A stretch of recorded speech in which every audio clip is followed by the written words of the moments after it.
Welcome to WorksheetCloud Grade 9 English. I'm going to be your teacher for the lesson today. My name is Mrs. Nortier, and I'm very happy to be here today to teach you guys.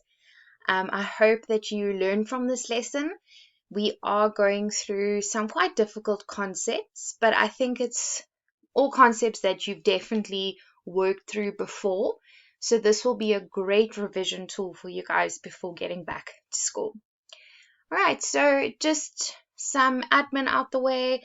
If there are any queries throughout this lesson or if you feel that you required more information, please do contact grade9@worksheetcloud.com. You'll see the address is there on the screen for you, and any extra information required will be given to you. Okay, well, without further ado, let's get going.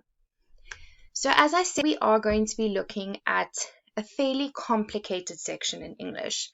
I know it's one that sometimes instills great fear within learners, and that section is verbs. Now, I know at the core verbs are very simple, but man, do they get complicated. So today we're going to be looking at certain sections. It would be impossible to cover all aspects of verbs in one lesson, and also unfair to you to try and recap or remember that. So you will need pen and paper today because we are going to do a few activities, just a little bit of selecting the correct verb and the correct word. So please do get that ready if you need it. You can press pause, go fetch your pen and paper and come back and we'll get straight back to it. We're going to be looking today at action verbs, linking verbs, and auxiliary verbs. Now, finite and non-finite verbs are the main umbrellas, let's say, that sort of start all these branches. And action verbs, there's also transitive, intransitive. Then we look at direct objects. Linking, there's complements. Auxiliary, you're looking at helping present and past participles. But we are keeping it fairly simple today. So action, linking, auxiliary.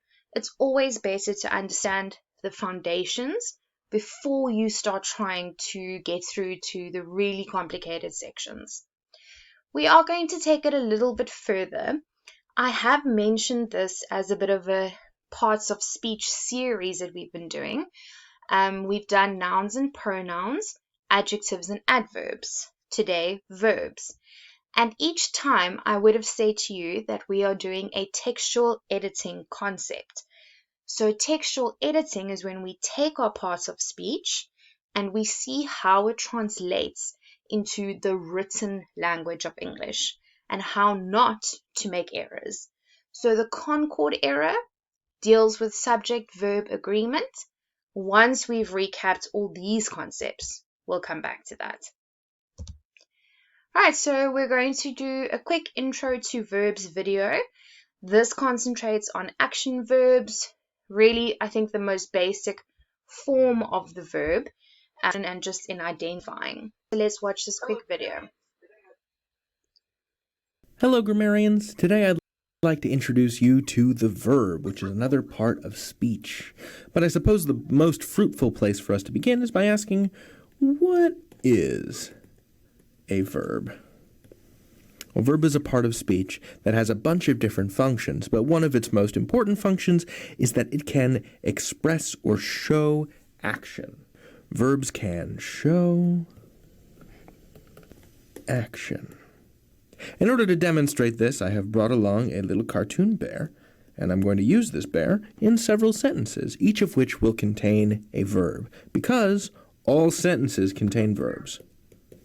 So I'm going to write a couple of sentences about the bear, and every time I use a verb, I'm going to write it in yellow like that. Here we go. The bear roars. The bear runs.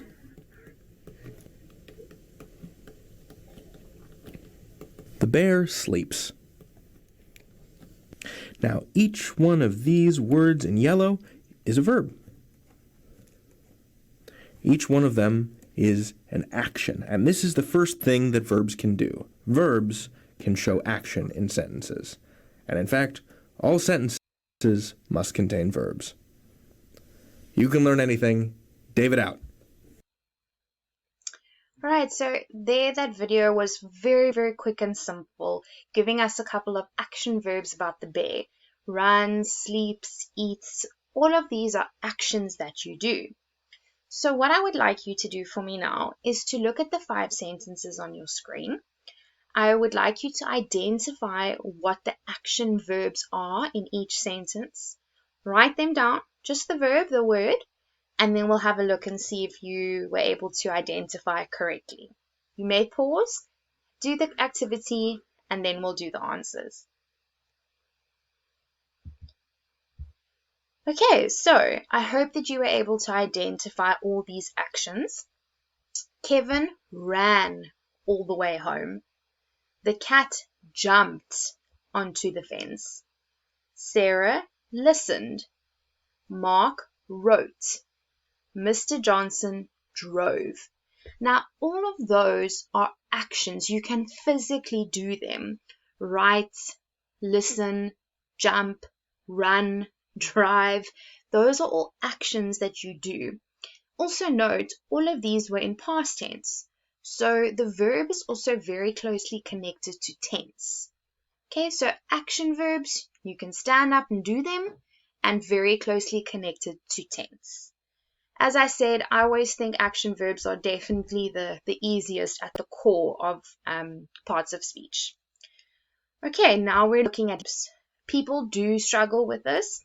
It is difficult, but I think once you know what the linking verb is doing, you'll be able to actually identify it a lot easier. So we're going with the bear video again and seeing how it's built up now from action to also looking at linking verbs.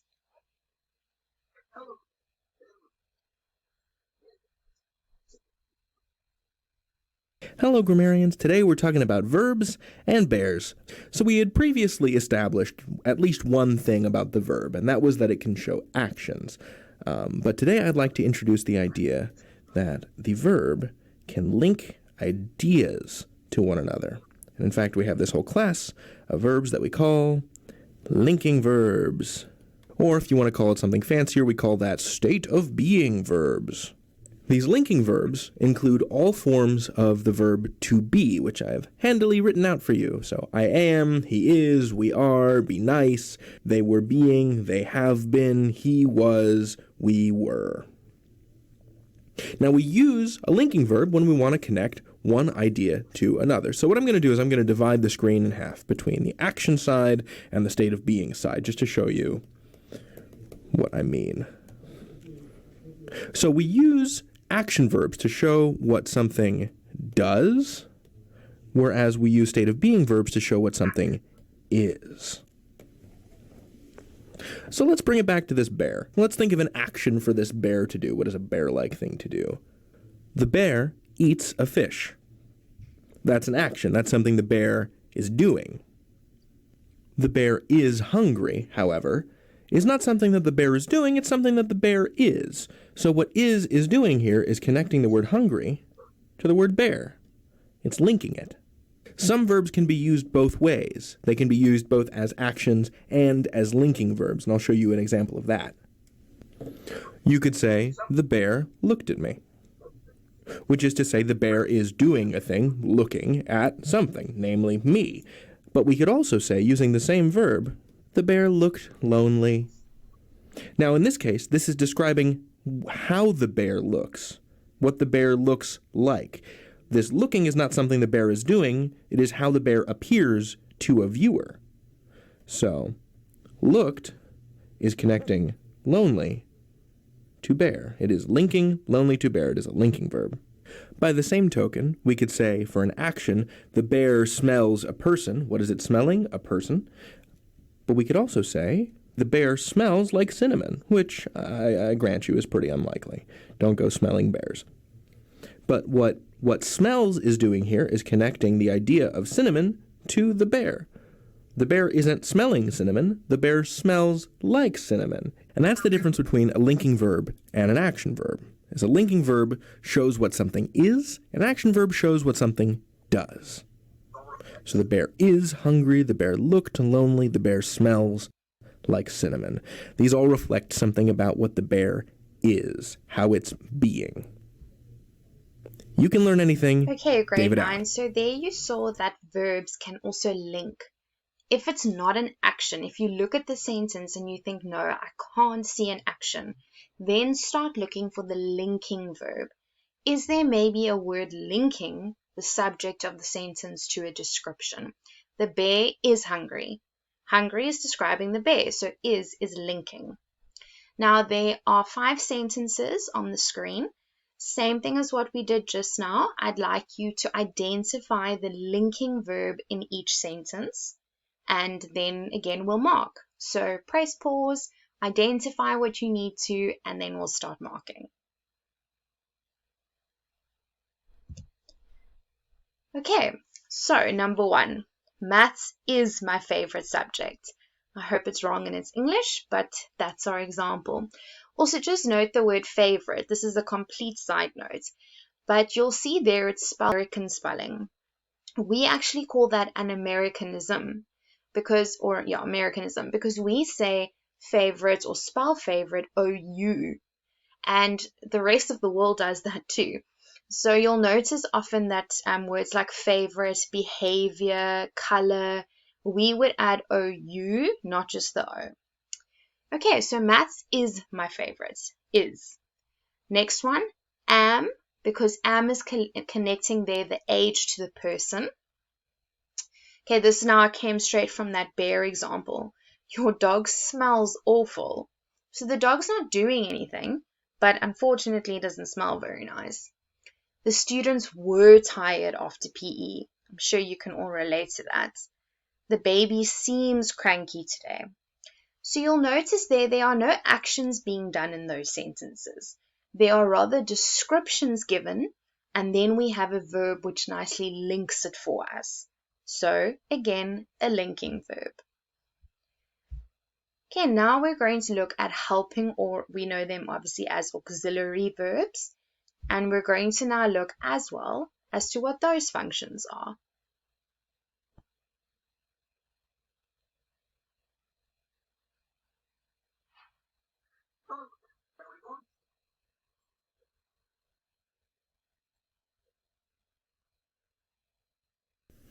Hello, grammarians. Now, we've already talked about how verbs can show actions and link concepts, and today I'd like to talk about a third function of the verb, which is helping other verbs. Now, we call this the helping verb, you may have heard it called that, or the auxiliary verb. And these are just 2 words for the same thing. Auxiliary is just a more Latin way to say helping, that's all it means. Now, I've brought along an image of my friend Brian to help explain this principle. What helping verbs are is really just inflected forms of the verbs to have and to be. And as we get deeper into the verb, I'll explain what each one means in each one of its different versions. But for now, suffice it to say that I'm just going to throw out some examples, just so you can see what it means for a helping verb to be a helping verb. So the specific way in which helping verbs help is that they establish certain facts about a sentence, usually when they're happening in time. And we'll get more and more into that as we get more into tenses and aspect, but I just want to give you some examples. So here we have, Brian is eating a pizza. Brian and I love pizza. We used to eat a lot of pizza. Brian has eaten a pizza.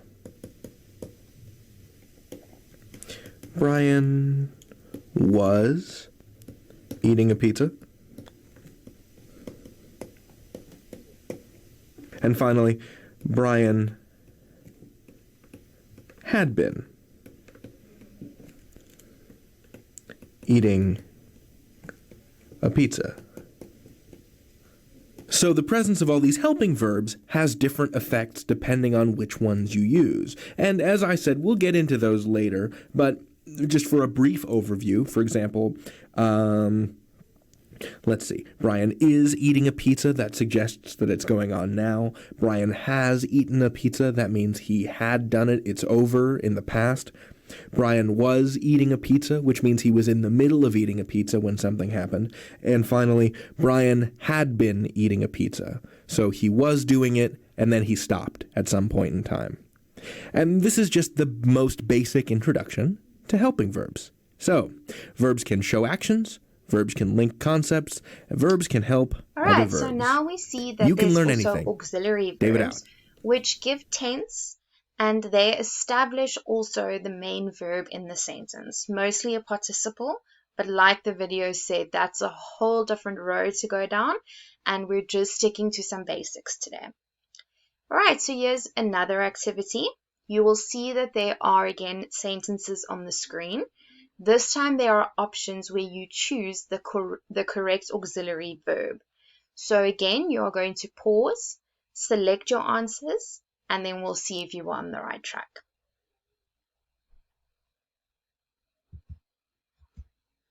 Okay, so the first example there, Samantha does make dinner with her grandma.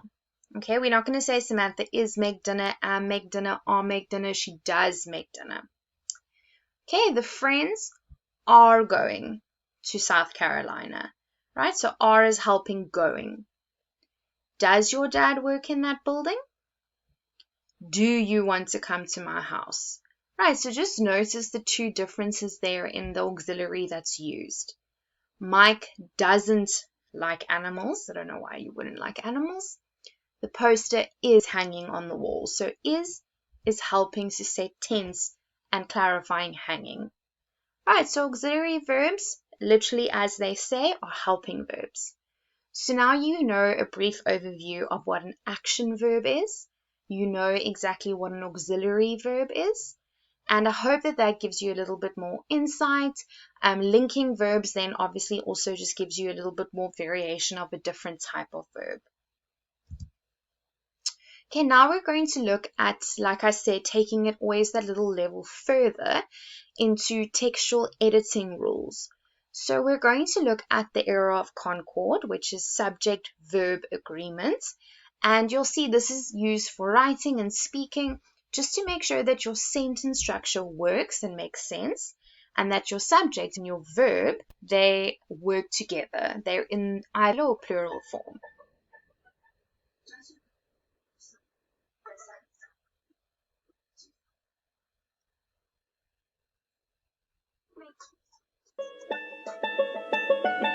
Does your writing ever sound like parts of the sentence are fighting? Perhaps your subject and verb disagree. So, how do we make peace within the sentence? Remember that singular subjects need singular verbs. Which sentence is correct?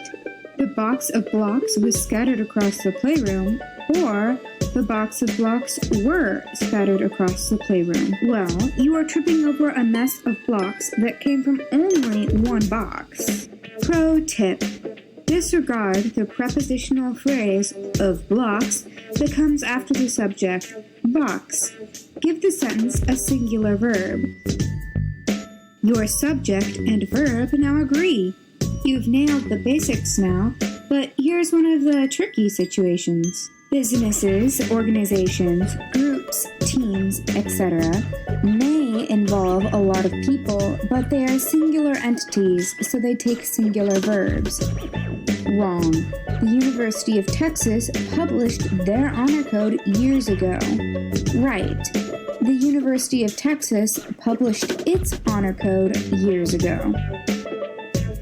And here's another one that will mess with your mind. Words such as everyone, each, everything, and everybody sound plural, but they take singular verbs. Wrong. The coach told everyone on the men's basketball team to try their hardest. Right. The coach told everyone on the men's basketball team to try his hardest. Pro tip: picture that coach going down the line, pointing at each player, one by one, saying, "You do your best." There, you've got it. Alright, so there is a look May at there how be peace on subjects earth and and agreement verbs within all need of to your sentences. agree in terms of singular or plural. Again, last activity, you'll see that there are 5 sentences. You will decide if the subject is singular or plural, and then you are going to select the appropriate linking verb to go with it, or auxiliary as well. I can see there's examples of both. Okay, so again, press pause, and then we'll mark. Okay, so in sentence 1, you will see that children is plural, so we give it the verb are. Not the children is playing, the children are playing. Girl is singular, so that's is. The girl is wearing a dress. They is again plural, so they are in line. Man is singular, so that again goes to is. Boys, plural, so it goes to are. So what you need to remember is that the singular verbs are is, am, was, and has. Your plural verbs will therefore be are, were, and have. Right, so you'll always connect those to the appropriate singular or plural subjects. It's time to say goodbye. I hope that you were able to learn the basics of linking verbs, action verbs, auxiliary verbs, and subject-verb agreement today. You'll get a chance when you're at school to delve much deeper into different inflections and aspects of verbs, but at least now you can safely say you have covered the basics. Thanks for watching, Grade 9s. This lesson was brought to you by WorksheetCloud and me, Mrs. Nortier. I hope that you have a lovely rest of day, and I will see you again soon.